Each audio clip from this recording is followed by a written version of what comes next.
hear me? Good evening, everyone. Please go ahead and find your seats.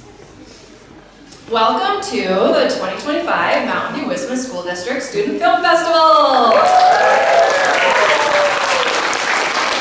I've been anxiously waiting for this.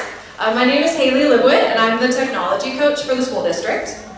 The Film Festival at Mountain View has several goals: to provide students with a creative outlet and platform to express themselves and share their voices, to give teachers a meaningful way to integrate technology in the classroom, especially through the digital arts, and to promote and reinforce critical thinking, collaboration, and media literacy through film.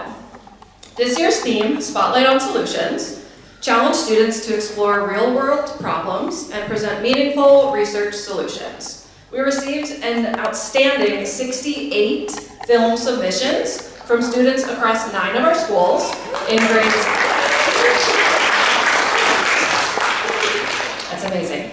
In grades 2 through 8, representing the hard work of hundreds of kids. Whether or not a film was selected for tonight's showcase, every student who participated gained valuable experience using technology to communicate their ideas and inspire change. Our panel of judges selected 16 videos to show tonight.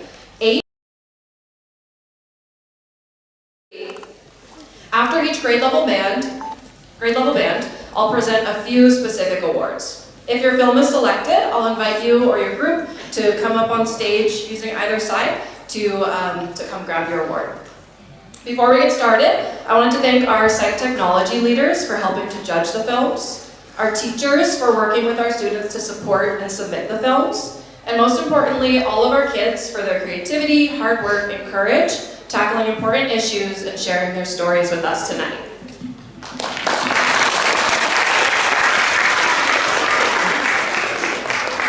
So we're going to start the night with our youngest participants. Our first video is made by second graders at BUB. Their film is titled Plastics in the Ocean by Elena, Daniel, Olive, and Trisha.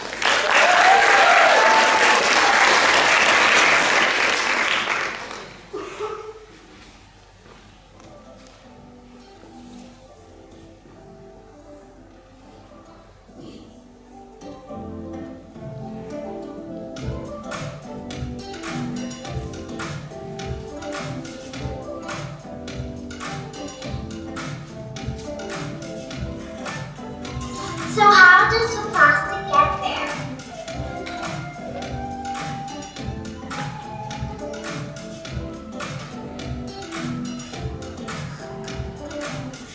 Rainwater and wind carry plastics both large and small to strong winds. These rains lead to the ocean. Once the plastic is in the ocean, it decomposes very slowly, breaking into tiny pieces known as microplastics. Thousands of seabirds, sea turtles, seals, and other marine animals are killed each year after ingesting plastic or getting entangled in plastics.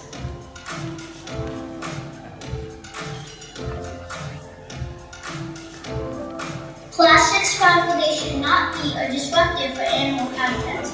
Animal lives and the way they reproduce can also be affected by plastic. Ingested plastics can change fertility and alter hormone levels.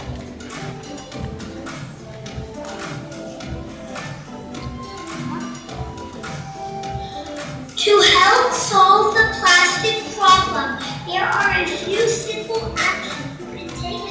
For starters, you can set a used to bring a reusable bottle around to use instead of a single-use plastic bottle.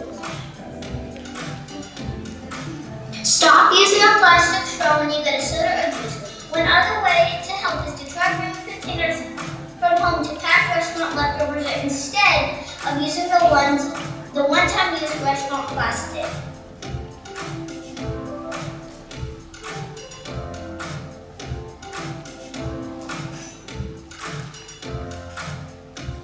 With your help, maybe we can keep plastic from finding its way into the ocean.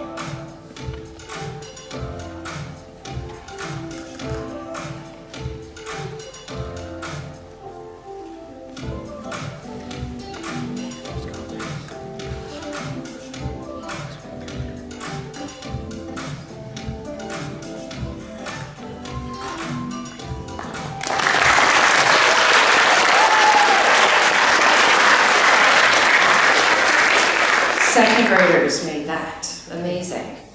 Our next video also comes from Bub. This film is titled Kindness Truly Matters. Miss Madeline's SAI class, Specialized Academic Instruction, put this film together.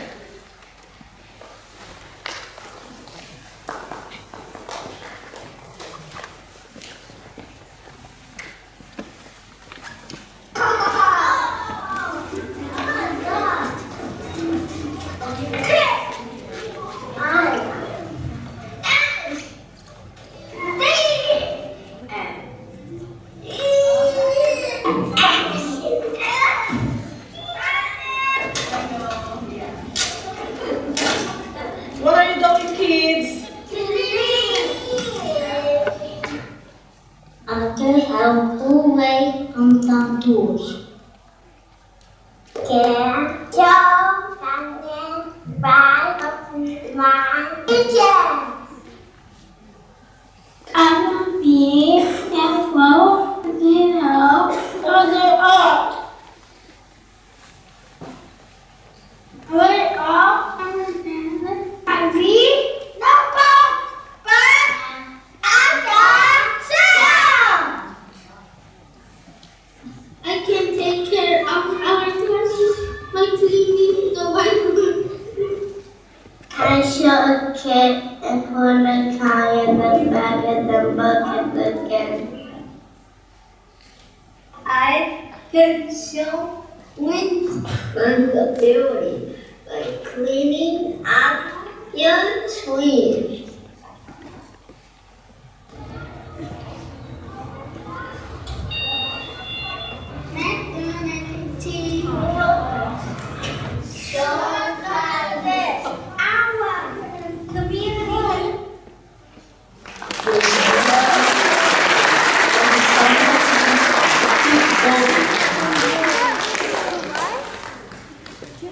Keep showing kindness to our community.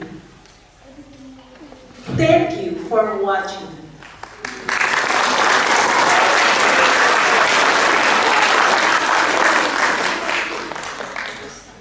This next video comes from third graders at Imai. Bullying Across the World by Mitsuha, Siona, and Bethel. By Siona, Mitsuha, and Bethel. Cyberbullying. Cyberbullying is bullying that takes place over digital devices like cell phones, computers, and tablets.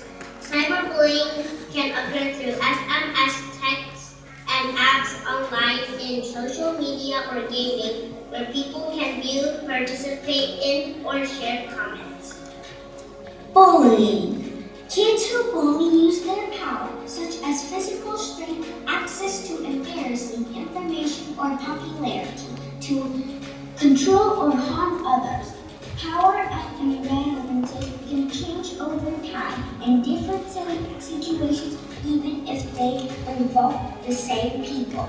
What we learned about bullying. Bullying affects all youth, including those who are being bullied, those who bully others, and those who witness bullying. The effects of bullying may continue into adulthood. Bystanders, or those who see bullying, can make a huge difference when they intervene on behalf of someone being bullied. Studies have also shown that adults can help prevent bullying by talking to children about bullying, encouraging them to do what they love, modeling kindness and respect, and seeking help. What to do if you're bullied. Look at a kid bullying you and tell him or her to stop in a clear and calm voice. You can also try to laugh it off. This works if joking is easy for you. It could catch the kid bullying you off guard. If speaking up seems to be too hard or not safe, walk away and stay away. Don't fight back. Find an adult to stop the bullying on the spot.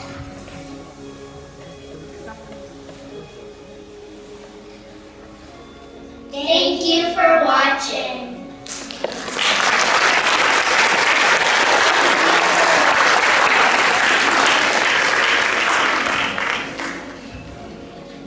Amazing work from our second and third grade groups. We're going to move on to fourth grade. This next film is called Air Pollution in California Caused by Cars, and it's made by Arin and Arhan at EMI.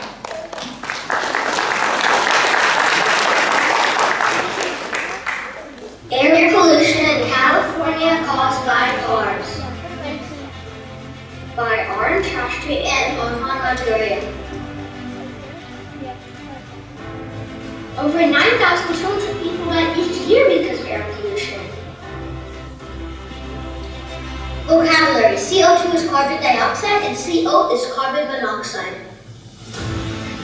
Air pollution by cars started in the 1950s and has been going on ever since then. The person that first discovered this was Dr. Ari Hagen Smith. Catalytic converters are exhaust emission devices that filter out harmful gases such as carbon monoxide, nitrogen oxides, and hydrocarbons. They then turn those harmful gases into less harmful gases like carbon dioxide, water vapor, and nitrogen gas. Catalytic converters were invented at the end of the 19th century and required on cars in the US in 1975. Car exhaust can emit harmful gases such as carbon monoxide, which can kill you in minutes. But a lot of these harmful gases would have been released if catalytic converters were invented. A catalytic converter is shown under that word, filter. As you can see, California is the most polluted state in the US. Top 4 polluted cities in California. 1. Bakersfield, 2. Gonzalo, 3. Los Angeles, and 4. Fresno, Madera, and Denver. This is a pie chart explaining how much greenhouse gas gets into our atmosphere. Diesel is worse than regular gas because it has 13% more CO2 than the same amount of regular gas. For every gallon of gas burned, 20 pounds of CO2 gets sent up into our atmosphere. How are we going to stop this? We can start by walking or biking when we can, taking public transportation.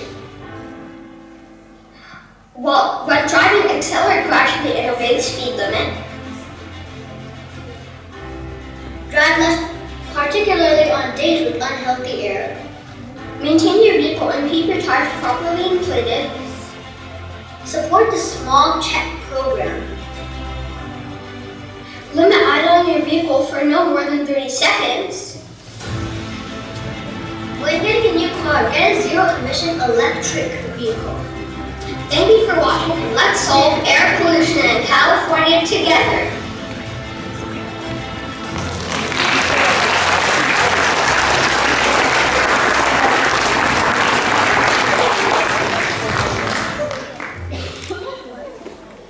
We're moving on to 5th grade. 5th grade had the biggest number of submissions this year, so we have several from this group. This first film comes from Landals. It's titled This Is Our Home by Rose, Priyanka, Luca, and Bodhi.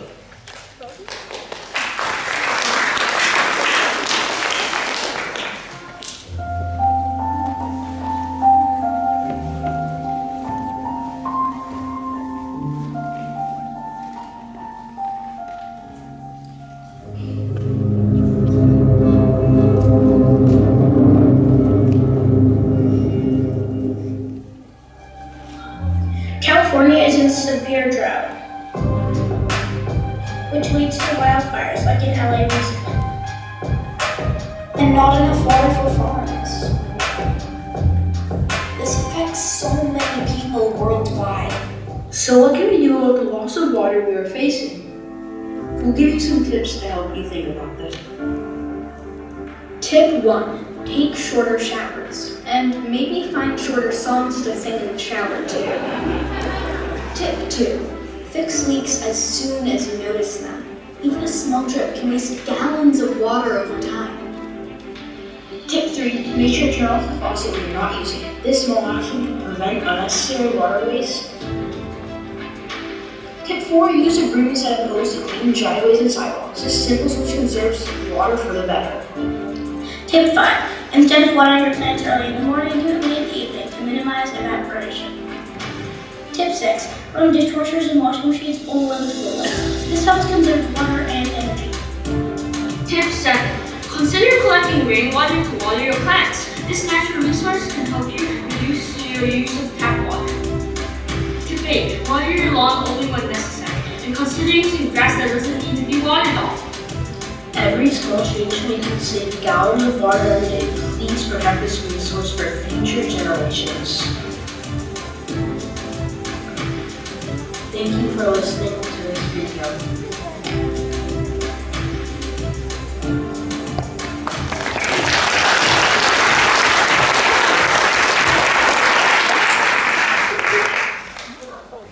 Next up, we have another video from 5th graders at EMI. This one's titled Animal Deforestation by Malata, Coco, and Jenya.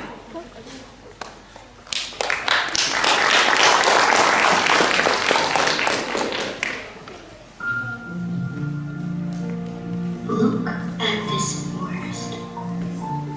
It's beautiful, isn't it? But did you know that about 50,000 species of animals go extinct throughout the world in a forest like this one each year? The problem is animal deforestation. Hi, I'm Alana. I'm Jenya. And I'm Coco. And this is animal deforestation. Animal deforestation is the destruction of habitats. And it's mostly due to agriculture, one of the main conditions being palm oil. Palm oil isn't good for us either. It clogs our veins and arteries. So just by reading the labels on store-bought foods, you're saving the world's forests. For example, snacks like Oreos, some types of bread, and Nutella contain palm oil. And specific plantations of palm oil lead to loss of space, which animals need to reproduce. Deforestation also has its impact on climate change. The cutting down of trees emits tons of carbon dioxide, which causes global warming. Climate change also disrupts the water cycle. You might be thinking, how does climate change disrupt the water cycle? Well, the answer is that trees in the forest play an important role in absorbing and releasing water. Without these trees, nobody absorbs water, causing floods. Even though deforestation creates many problems, there are still many solutions. 24 in total, and scientists are still counting. You can plant trees and eat less palm oil, and reduce paper use, which also comes from trees. And for the capybara, say compost. Also, for the most obvious one, plastic. Stop using plastic. It hurts animals who live in the ocean. There are many alternatives to plastic, Like bamboo and glass and stainless steel and silicone and even buckets and... Okay, that's enough. Oh, I wanted to keep going since there are so many. Well, anyway, since deforestation is causing animals so much harm, it would really help to send money to some of the local animal sanctuaries so that they can take care of the endangered animals. Also offset your carbon footprint. Yeah, and wait, what does that mean? I forgot. It means to reduce, reuse, recycle, and eat less meat, more specifically beef, and instead eat sustainable organic food. Compost foods perhaps conserve energy and switch to green energy. And green energy is... Eco-friendly fueling electricity. Dude, I was talking. Yeah, and so was I. Guys, let's argue more.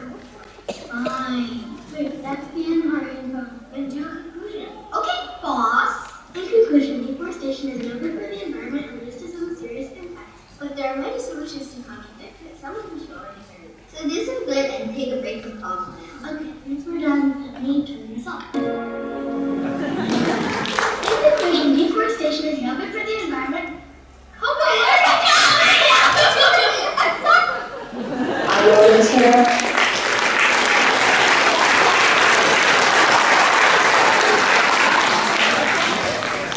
This next film comes from Mistral Elementary, and it's made by Logan, Selena, and Ansel. Here's Problems and Solutions, a game show.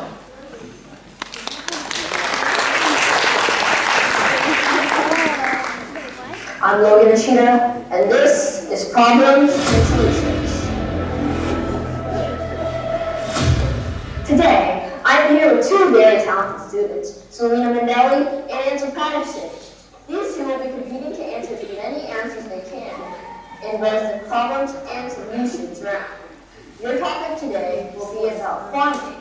Now, let's kick things off with our first question. What is the process of stirring up the earth to loosen up soil called? Evaporation. That is incorrect, Selena. How about you, Ansel? Tilling! That is correct, Ansel. Tilling can be bad because it leads to soil erosion and it can cause nutrient runoff into waterways. A second question, how does fertilizer pollute the local water sources? Rain washes chemicals into rivers and lakes. And that is correct, Selena. This can be bad because it will cause the overgrowth of many aquatic plants and algae, which grow faster with the fertilizer, which can clog our waterways and block out the sunlight, therefore killing many plants. Good job, Selena. Now, moving on, what are two ways the technique of slashing and burning harms the environment? It causes lightning and thunder. Kaboom! Ooh, I don't think that was correct. How about you, Selena? Smoke from the fire pollutes the air, and the fire itself can get out of control and burn entire forests. And that is correct, Selena. The technique of slashing and burning is when farmers burn the local plant life and the nutrients from the plants are put back into the soil. The nutrients in the soil run out after 3 to 5 years, and the farmers just repeat the process with the new plot of land. A plot of land can take decades to recover. With that question, Selena has won the problems round and is now winning the show. If Ansa doesn't win the next round, Selena will win. Now, on to the solutions round. What is an alternative to chemical fertilizer? Compost. That is correct, Selena. Instead of using synthetic fertilizer that can have detrimental chemicals, it is better to use compost because it is organic and helps plant growth by balancing soil density.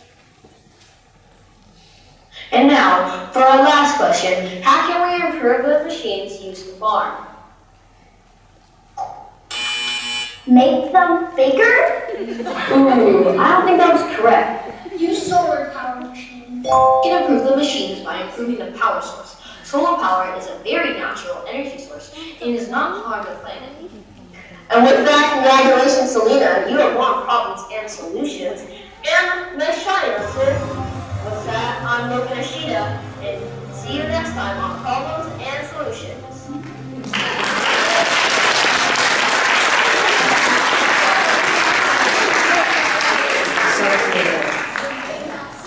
Our last film in this grade level band comes from 5th graders at EMI. This one is titled Homelessness in San Francisco by Owen and Avian.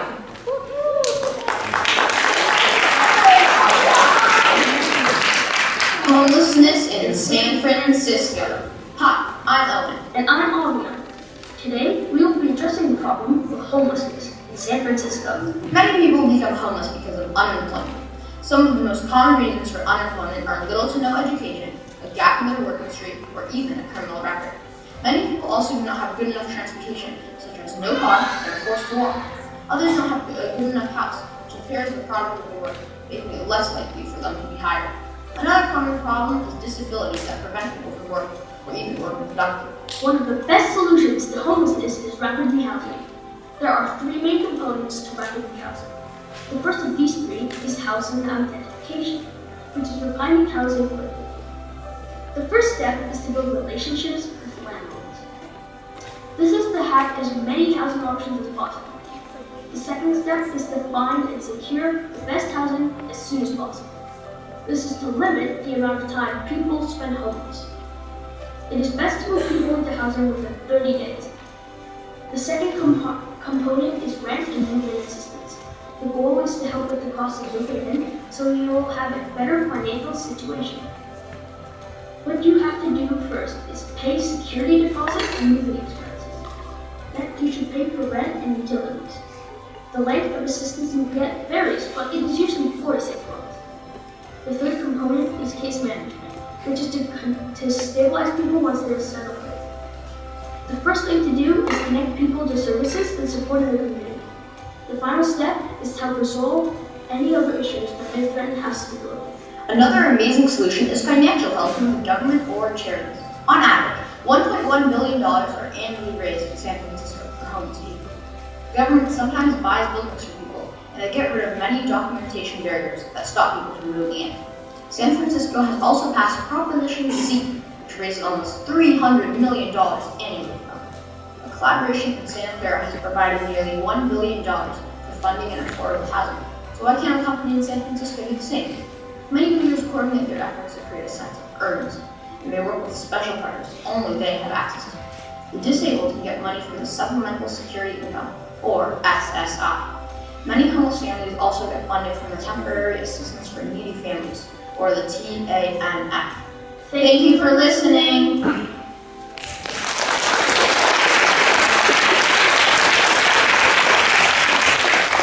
All right, let's give one more big round of applause for all of our second through fifth grade films.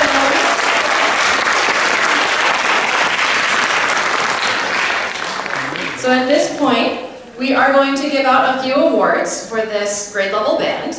I wish that every film could get an award, but we just have 3 to give out tonight. So these are the 3 that we'll be giving. The first one is the Deep Dive Award. This one's going to go to a film that thoroughly explored its topic and showed a really deep understanding through research and critical thinking. Our winner for the Deep Dive Award is Air Pollution in California Caused by Cars by Ari and Arnaud.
Okay, our second award for this group is the Impact Award. This one recognizes a film for its message and how it raises awareness, evokes emotion, and inspires reflection on an important issue that we face. Our winner for the Impact Award is Cyberbullying by Mitsuha, Siona, and Bethel.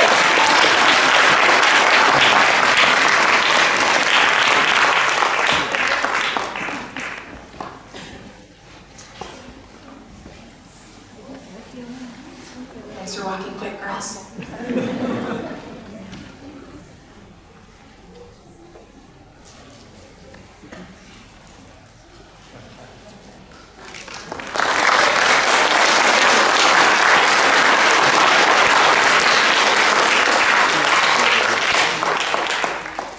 Thank you, girls. Go ahead and head back.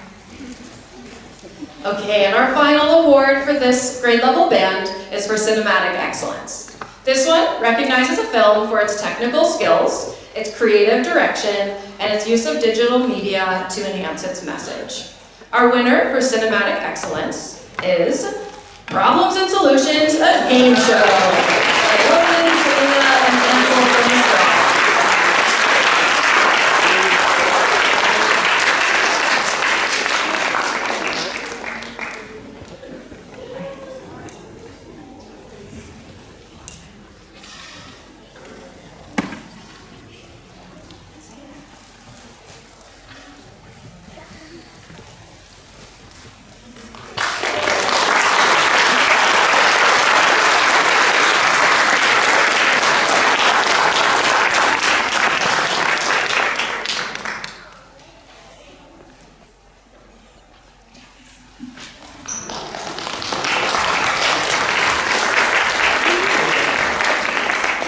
Amazing job to all of our films in this grade level band.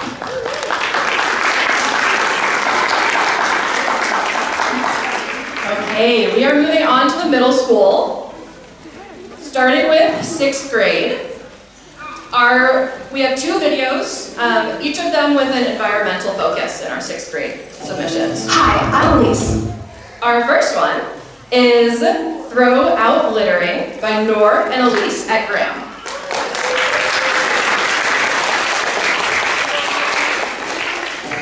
Hi, I'm Elise. And I'm Noor. And you're watching Throw Out Littering. Sadly, people dump about 2.12 billion tons of waste every year. If that amount of trash was put in trucks, those trucks could wrap around the world 24 times. Do you think this river looks pretty? Could you imagine if it looked more like this? More than 60% of water pollution is credited to trash, and about 51% of rivers are polluted and 55% of lakes. Who are some people who are helping? We got the chance to interview someone who is a professional in this subject. And here's what they said. What is you and your company's name? Her name is Carrie Norioka and she works at Midwell. What is your company's goal? To help waste less and prevent more items up in landfills. To help educate households about recycling and ways to reduce waste overall. What is your position or experience at this company? Her title is a community launcher. Her work was a mixture of at-home and on-field work. She would do community outreach, engage with prospective clients, and help search for nonprofits. What would you say to a child who wants to make a change similar to your company? Start asking questions and doing research. If you are curious, look into it. Is your town's recycling hauler not taking it? Why? Make sure the place recycling it is doing the right thing. Always ask questions. Start with one item. Taking on too much at one time can be overwhelming, but one step at a time is manageable and achievable. Effects on ocean animals. Trash can be easily consumed by animals, making them very sick. And 6-pack drink rings can get stuck around their necks. Animals can even get caught in debris. Around 11 million metric tons of plastic trash ends up in oceans yearly. Wow, that's a lot. However, there are ways to help. Reduce your use of plastics. Volunteer at local organizations. You can donate to cleanup organizations. According to the California Coastal Commission, Since 1985, more than 1.6 million volunteers have removed over 26 million pounds of trash from beaches and inland waterways across the state. how could you help be like these people? Thanks for watching. I'm Nor. And I'm Elise. And don't forget to throw out lettering.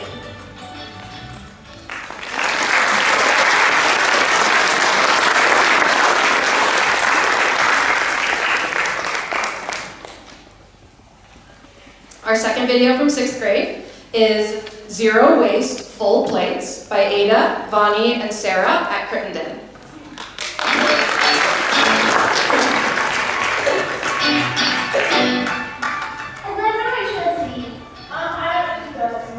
That's totally fine. I'll just throw it away. Wait, don't throw it away. Why not? That's food waste. And what's that again? Pausa. Let's pause here real quick. That girl was wasting perfectly good food that other people would have loved to eat. And I know that other people would have loved to eat that as a fact, because 1 in every 11 people would have been hungry every night. So why is this such a big deal, and why does it even matter? Well, 50% of all child deaths are linked to malnutrition or not enough nutrients, and this can easily be fixed by giving these kids high quality, nutritious food. But sadly, 92 billion pounds of food is wasted every year. Food waste also harmfully impacts our environment. Well, how, you may ask? Well, when we waste food, we're wasting energy and adding CO2 emissions into the air for no reason. And that is why 8% of all global carbon emissions come from food waste. Looking at climate clock here, in 4.5 years, climate change will be irreversible.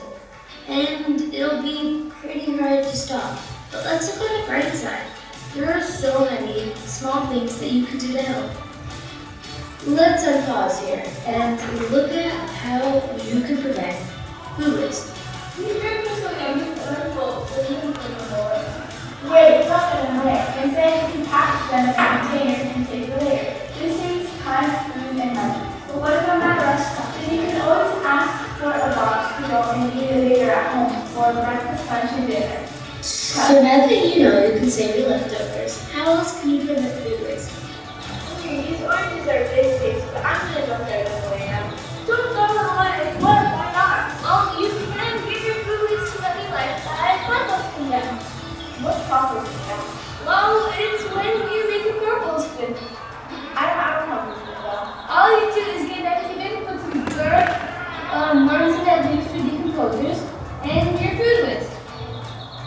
What does compost do? It helps your plants grow healthy and strong. Is it good for the environment? Amazing for the environment. Well then, I'll definitely start today, and you should too. What about just one more solution so we have options? And you can grow your own plants to help reduce carbon emissions. When you grow your own plants, it's organic, cheaper, healthy, and yummy!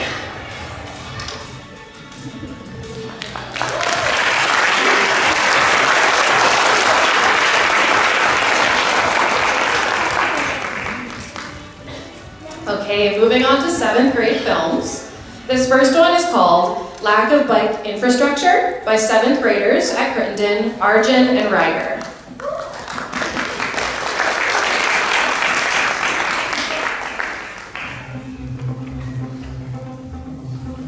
Look at this.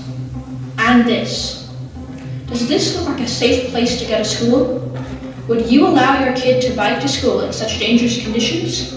If you wouldn't, you aren't the only one. Countless parents across the USA will not send their children to schools due to poor infrastructure similar to these images. This remains a real problem as quite a few parents feel that taking their children to school utilizing the suggested routes is simply not possible due to the current infrastructure. About 40,000 people get injured or get killed from collisions with cars annually. That was expressed by Ari Feinsmith, a person who works on bike infrastructure in Davis. Evidently, collisions with cars remains a substantial problem, as numerous people die or receive large injuries from cars, further decreasing the chances of them utilizing bikes, harming the environment with more emissions and pollutants from cars. Additionally, according to Why Don't Kids Ride Bikes to School Anymore, when asking people why they didn't bike to school, over 30% reported that it was from traffic dangers. If schools and cities prioritized creating safe bike routes for students, countless students, and by extension their parents, would be less fearful of riding in the streets. An ingenious solution to this problem is utilizing bike walls with concrete blocks or plastic delineators. Concrete bike walls appear like this, and a plastic delineator appears like this. Concrete bike walls are more expensive, costing about $65 per foot, but bring extremely effective safety measures since it almost fully stops collisions from 30 to 75%. Plastic delineators are cheaper but less expensive, costing about $30 and are placed about 20 feet apart. They're usually flimsy and aren't as effective as concrete to stop car impacts. This video is taken right outside Stevenson, and this street is listed as a bicycle route for Crittenden Middle School students. Observe all those cars? Quite a few parents would believe this route to school as undesirable. Parents wouldn't allow their children to ride to school if they had to encounter sights like these every day. In addition, our ground explains trips powered by feet rather than gas-fueled vehicles can also reduce air pollution and help the climate. This in turn can reduce breathing problems and other health issues within children. Walking can also help make neighborhoods friendlier places. In other words, when biking to school, instead of utilizing vehicles that require gasoline, we support our planet as well as the environment through the means of reducing pollution when powering our vehicles with manpower. Overall, utilizing bike walls to mitigate injury incidents, one could reduce bike injuries and the total danger as a whole, creating a space where children and their parents feel safe to bike to school without issues.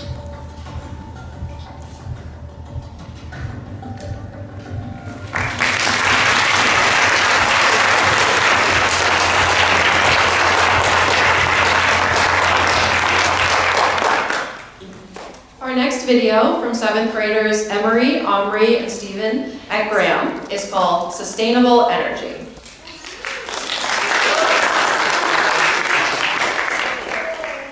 In 2024 alone, over 58 gigatons worth of CO2 equivalent was released into the atmosphere, heating our planet. These emissions heavily impact our world, causing temperatures to skyrocket, sea levels to rise, and animals to lose their habitats. Almost 90% of these emissions were from burning fossil fuels to produce energy to power our homes. So how can we increase our sustainable energy output? There are 4 main sustainable ways: wind, water, solar, and nuclear. For wind and water, a propeller is run by a moving force, either the wind or flowing water. This thereby causes the generator to spin, generating electricity. However, solar panels don't use generators or propellers. A solar panel is usually made up of many photovoltaic cells that by photons release electrons, creating electricity. But nuclear power is a little bit different. With the world's current technology, we can accomplish nuclear power using fission. Fission is the splitting of atoms and causes heat to be released. The heat is then contained to boil water, creating steam to spin a propeller. Fission is drastically more efficient than burning oil or coal, generating 1 million times more energy per kilogram of fuel. Fission has already been used in many US nuclear submarines to prevent resurfacing often. But there is a power generation concept that is more powerful than fission. Fusion happens when an atom bonds to another, but the specific type of atom plays a role in the energy output. Fusion is used in the sun, which outputs massive amounts of energy, and fusion is 4 times more powerful than fission. So you might be wondering, why aren't we using nuclear power? Well, fusion is in its early stages of development, and fission is highly controversial. These solutions may leave you wondering, what can an ordinary civilian like you and I do? Fortunately, there are many effective answers. Most households have a heater. In fact, 30% of household emissions are from heaters. This means simply turning off your heater for just a couple of hours a day saves tons of energy. If everyone in your local neighborhood started using their heater efficiently, you can save up to 1/3 of your town's energy usage. You can also replace any incandescent light bulbs with LED light bulbs. Through this process, you can save 90% of the energy originally used for lights. Saving energy may be a hard task in some situations, but consider the planet you are saving. There are clear upsides to saving energy, and now is the perfect time to make a change.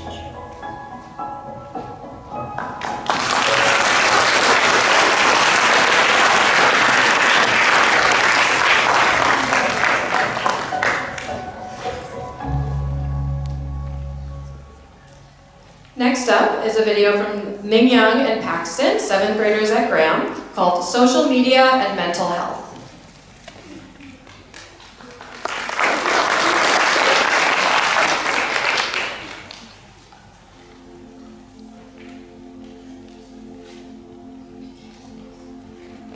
The infamous Tide Pod Challenge of 2017 has caused a huge amount of destruction in its wake, with 220 teens and 10,145 children under the age of 5 being exposed, forever changing the way we view social media. How did this happen? In the sea of addiction and influence, social media is a bigger problem than ever before, swallowing our teens' intelligence, creativity, and self-esteem. To mitigate these problems, we must first understand how they work. There are 3 main forms of social media: social networks, photo sharing platforms, and video sharing platforms. Social networks inherently attract a lot of hate speech as they are created so people can share their thoughts. In an interview, Elise Jara, the chief of staff of the San Francisco 16th State Assembly District, stated, "Social media is very isolating. When I was a kid, you would come home from school and wanted to run outside and play. That like is socialization, and it's setting a kind of groundwork for how you will behave as an adult. And kids don't really do that anymore. They come home and they go straight to their screens and on social media, and they're getting a very skewed view of the world." Photo sharing platforms cause just as much harm. Users feel the need to look perfect, so they mimic popular influencers, defining themselves with their own flair and style. The fear of bad comments is also very common on photo sharing platforms. Finally, video sharing platforms. Hate speech is extremely prevalent on these platforms, causing anxiety, depression, and a whole host of negative effects.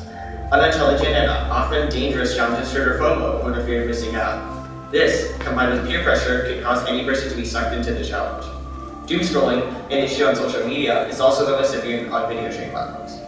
According to UNC Health Coldwell, doom scrolling can be dangerous to our mental health as it reinforces negative thoughts and feelings. It can worsen existing mental illnesses such as anxiety and depression and increase panic and worry. Though social media has many problems, not all hope is lost. Elise Jara and Assemblywoman Barbara K. Hahn of the 16th San Francisco Legislative District recently proposed Proposition AB 56. She says, AB 56 says that social platforms need to disclose a surge in journals reporting. Whatever the current information on social media's detrimental effects on mental health is, it will be displayed on the first login and once every week. Unlike other procedures, AB 56 is more passive, so users can still use social media at their own risk. After hearing about AB 56 and its goals, we were inspired to brainstorm some solutions of our own. The first of which is having users provide verified driver IDs, so essentially kids whose brains are still developing don't have access to social media and has negative effects. Another solution is limiting how many posts you view every day so you become more mindful of what you're viewing. All in all, social media is a wonderful tool that allows users to access many different types of content and information on the internet. But social media platforms exploit user addiction to the point where users are suffering from mental health issues. Just remember, the era of addiction is coming to a close.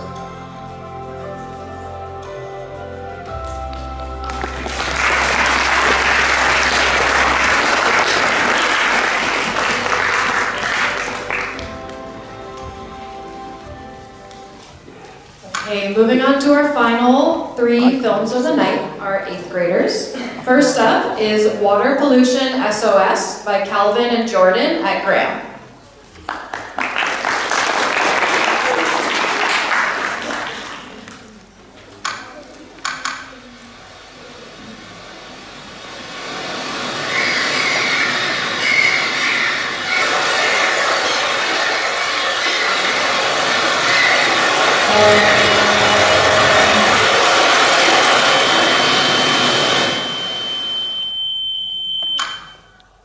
Water. It is our most vital resource in this world. It alone powers every single ecosystem on this planet. Every organism depends on it, starting from the very first single-celled bacteria that lived 3.7 billion years ago. However, water quality across the globe has been in a steady downswing for decades due to careless human actions with little to no foresight. So how do we stop this grim trend and protect this indispensable resource? Let's find out.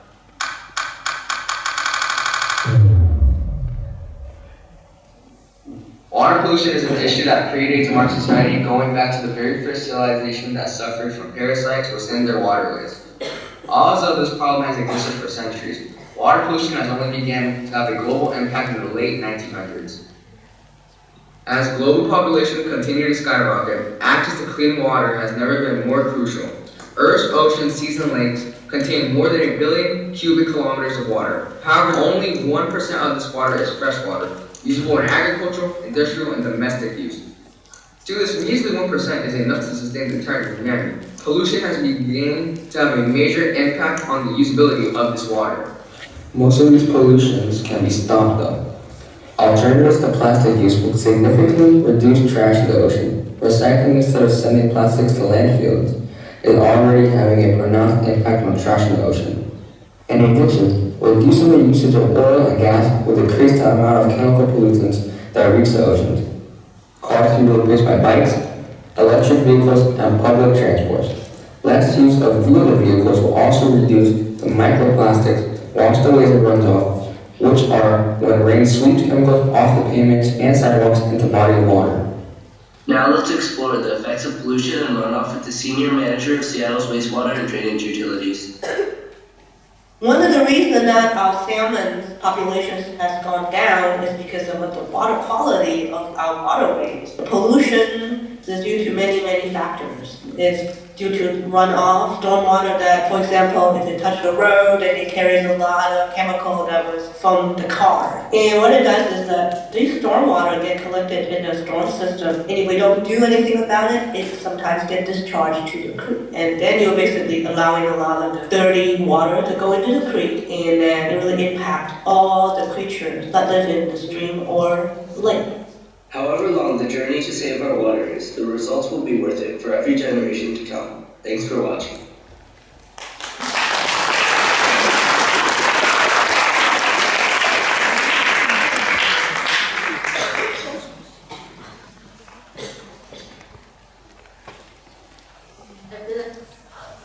Our next film is made by 8th grader Julia at Crittenden. This one's titled Vaping.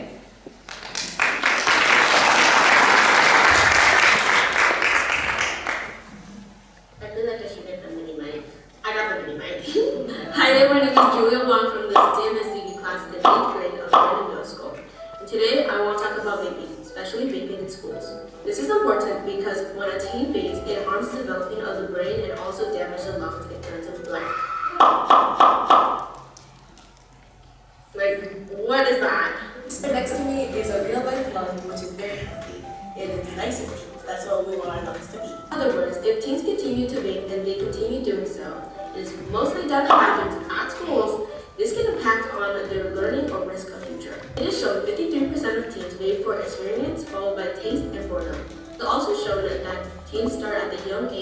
13 to 15 years old. How can we stop this horrible addiction of teens, you may ask? Talk to the teens about what a vape can do to you and why you shouldn't vape in their whole life. Another way is, if a teen has the urge to vape and they're trying to stop, try getting a carrot, sugarless gum, hard candy, pickles, celery, or apples. You may also ask, how did vaping get to kids in the first place? Well, there are ads from companies that make the vape, and on the ads it says, new flavors, where kids are interested and want to buy it. They are also sold to teens because of the cute or cool packaging. Now, not many people know about this, but I'm gonna tell you.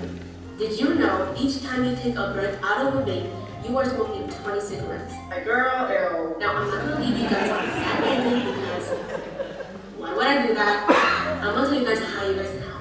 There is a website called American Lungs Association. The organization focuses on improving lung health and preventing disease throughout education, advocacy, and research. So much for watching my video. I hope I explained why teens shouldn't vape and that it was very informational. But otherwise, bye-bye!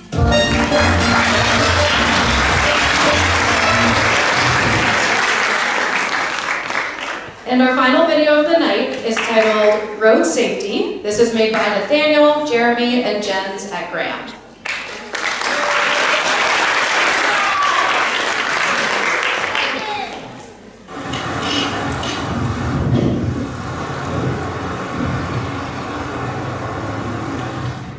Every day, thousands of people bike around Mountain View to get to school, to work, or just to go downtown to relax. Biking and walking are great ways to get around, but for some people, it's not so enjoyable. Some Mountain View streets are not so bike and pedestrian friendly. The big streets that cross around the whole city are unsafe to cross. Some projects are in progress to make these streets safer. There's the protected bike lanes on El Camino, the protected bike lanes on California Street, which should come in this year. But progress is slow.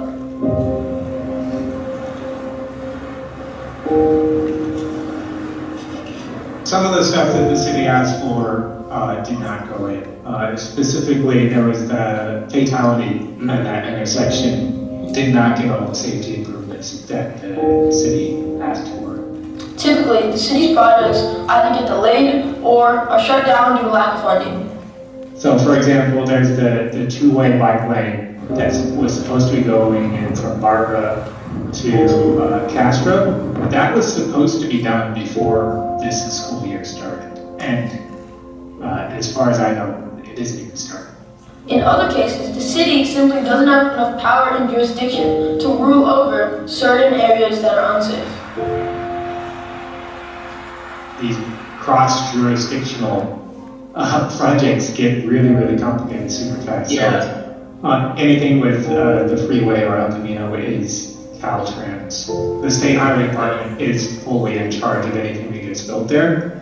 Unfortunately, roads like El Camino, especially the Highway 85 overpass, take extreme effort to make any sort of a difference because the city simply doesn't have power in those areas.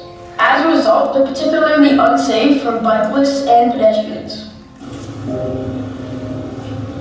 There's a hope, I'm optimistic, that as more of these sort of infrastructure projects get done, there becomes not only more political support, but also more knowledge among city staff on how to do it and how to do it correctly. Going forward, more awareness on this matter is needed if it'll ever be resolved. And the city must start acting on this immediately and make it a priority to complete these changes.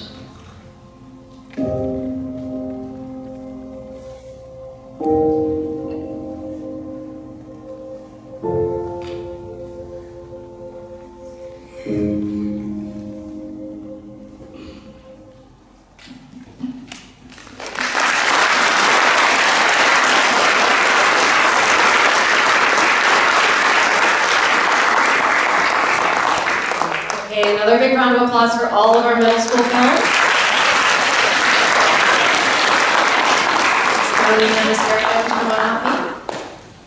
Okay, so all those films were amazing, and you can imagine it was very hard for our judges to pick just a few to give awards to. But we have 4 awards for this grade level band.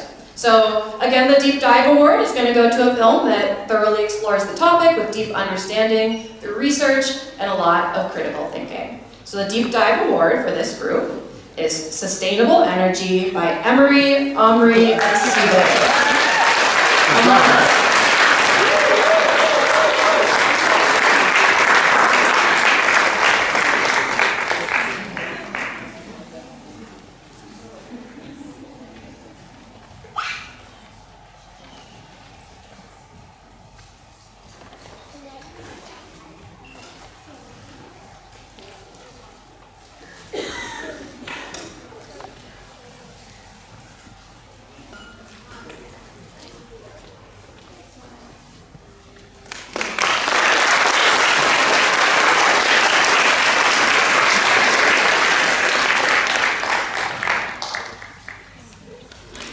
Okay, the next award is the Impact Award.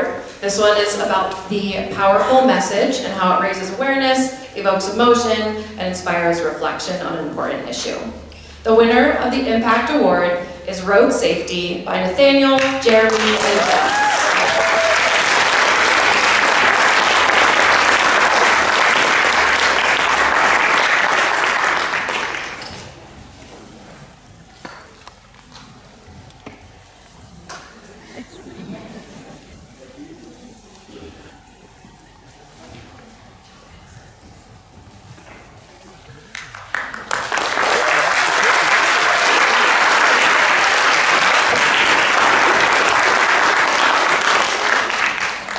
Next up is the Storytelling Award.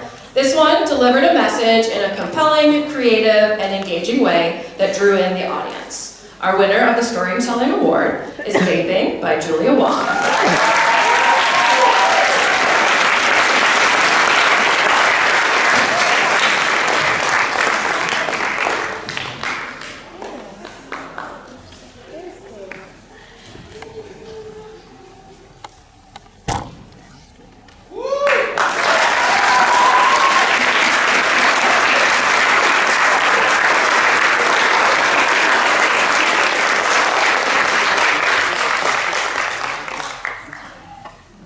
Okay, and our final award of the night is for Cinematic Excellence. This one goes for its technical skill, its creative direction, and its use of digital media to enhance the message. Our winner for Cinematic Excellence is Social Media and Mental Health by Ming Yang and Paxton.